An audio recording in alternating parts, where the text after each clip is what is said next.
रात के अंधेरे में एक विमान उड़ा, बोइंग 777, दुनिया की सबसे सुरक्षित मशीनों में से एक। उसने टेक ऑफ किया, कुछ घंटे उड़ान भरी और फिर मानो धरती ने उसे निगल लिया। रडार से, हवा से, इतिहास से 239 लोग सवार थे, 239 जिंदगियां। 8 मार्च 2014 की वो तारीख आज भी एक खुला घाव है।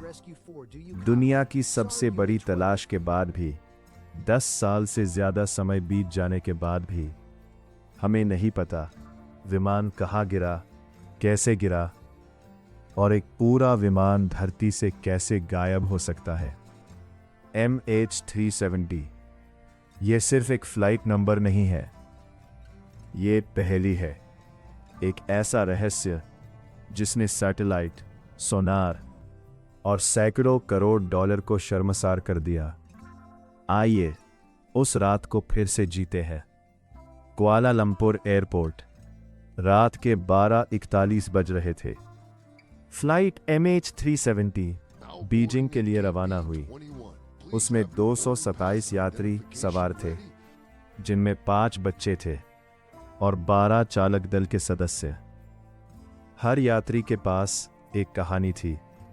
कोई अपनी बेटी की शादी में शामिल होने जा रहा था, कोई अपनी बीमार मां के पास, कोई बस घर लौट रहा था। विमान ने रनवे छोड़ा, ऊंचाई ली, सब कुछ रूटीन था। रात 1:19 पर एयर ट्रैफिक कंट्रोल ने आखिरी बार कैप्टन जहारुद्दीन शाह की आवाज सुनी, गुड नाइट मलेशियन 370। एक सामान्य उबाऊ रूटीन कॉल। लेकिन उसके ठीक 2 मिनट बाद कुछ बदल गया। विमान का ACAR सिस्टम, वो डिवाइस जो हर 30 मिनट पर सैटेलाइट को इंजन का डेटा भेजता है, अचानक बंद हो गया, मानो किसी ने स्विच उखाड़ दिया हो। फिर 1:21 बजे ट्रांसपॉन्डर बंद हुआ। ये वो बॉक्स है जो रडार को बताता है, मैं यहां हूं, मैं MH370 हूं, मेरी ऊंचाई इतनी है। पलक झपकते ही विमान रडार पर एक नामहीन, पहचानहीन बिंदु बन गया और फिर वो बिंदु भी गायब हो गया। लेकिन हवा में कुछ भी पूरी तरह गायब नहीं होता। मलेशियाई सैन्य रडार, जो सिविल रडार से ज्यादा शक्तिशाली है, ने कुछ और ही दिखाया। MH370 अपने रास्ते से भटक चुका था। वो पीछे मुड़ा, थाईलैंड की खाड़ी से होता हुआ वो मलक्का जलद मरुमध्य में घुसा, फिर अंडमान द्वीप समूह को छूता हुआ सीधा दक्षिण की ओर, हिंद महासागर के ऊपर। बीजिंग बाईं तरफ था। ये विमान उल्टी दिशा में जा रहा था। अब ये सिर्फ एक दुर्घटना नहीं लग रही थी, ये किसी योजना जैसा लग रहा था। सिस्टम बंद करना, दिशा बदलना, कम ऊंचाई पर उड़ते हुए रडार से बचना, ये किसी आम अपहर्ता के बस की बात नहीं थी। ये एक पेशेवर पायलट का काम था। कॉकपिट में 2 पायलट थे। क्या ये कैप्टन शाह था? क्या ये को पायलट फारिक अब्दुल हमीद था? या कोई और जो छुपा हुआ था केबिन में? दुनिया को होश आया जब सुबह बीजिंग एयरपोर्ट पर परिवार वाले फूल लेकर खड़े थे और विमान नहीं आया।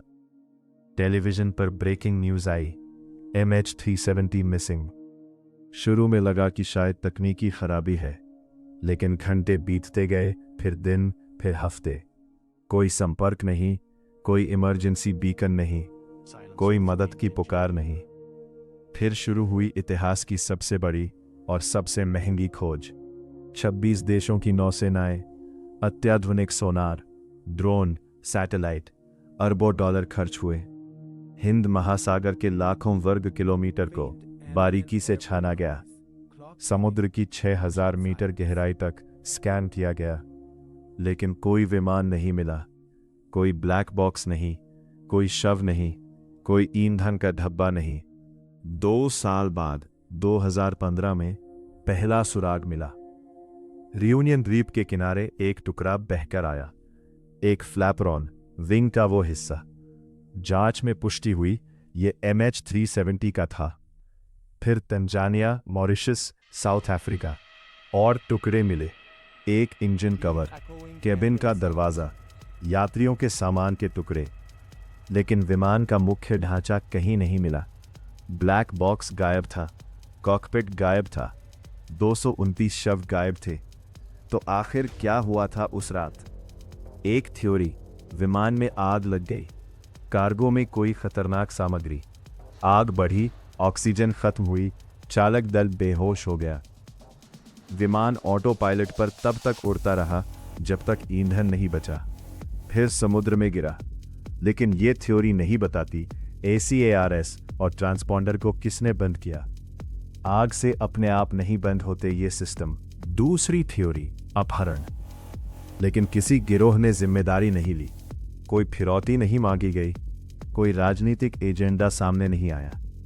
तीसरी थ्योरी, और यह सबसे डरावनी है, पायलट ही सब कुछ था, कैप्टन शाह। जांच में पता चला कि उसने अपने घर पर फ्लाइट सिम्युलेटर में ठीक उसी रास्ते की प्रैक्टिस की थी, हिंद महासागर के उस दूर दराज हिस्से तक जहां कोई नहीं ढूंढ सकता। क्या उसमें यह सब योजना बनाई थी? क्या कोई निजी त्रासदी थी? दुनिया इस सवाल पर बढ़ गई। एक और सुराग, विमान के गायब होने के बाद भी सैटेलाइट को 7 घंटे तक हैंडशेक सिग्नल मिलते रहे, यानी विमान कहीं ना कहीं अभी भी जिंदा था। कम से कम उसका सैटेलाइट डेटा लिंक तो चालू था। उसमें 7.5 घंटे बाद तक पिंग किया था, मतलब वो तब तक हवा में था जब तक ईंधन खत्म नहीं हो गया। और ईंधन के हिसाब से वो जहां गिरा वो दुनिया के सबसे सुनसान, सबसे गहरे हिस्सों में से एक है, दक्षिणी हिंद महासागर। वो जगह जहां पहुंचना मुश्किल है और ढूंढना नामुमकिन। 2017 में 4 साल की खोज के बाद खोज रोक दी गई। परिवारों ने हार नहीं मानी। अब भी वे एक तारीख पर इकट्ठा होते हैं। अब भी वे कहते हैं हमें जवाब चाहिए। MH370 आज भी समंदर के किसी अनजान कोने में पड़ा है, या फिर कहीं और, हमें पता नहीं।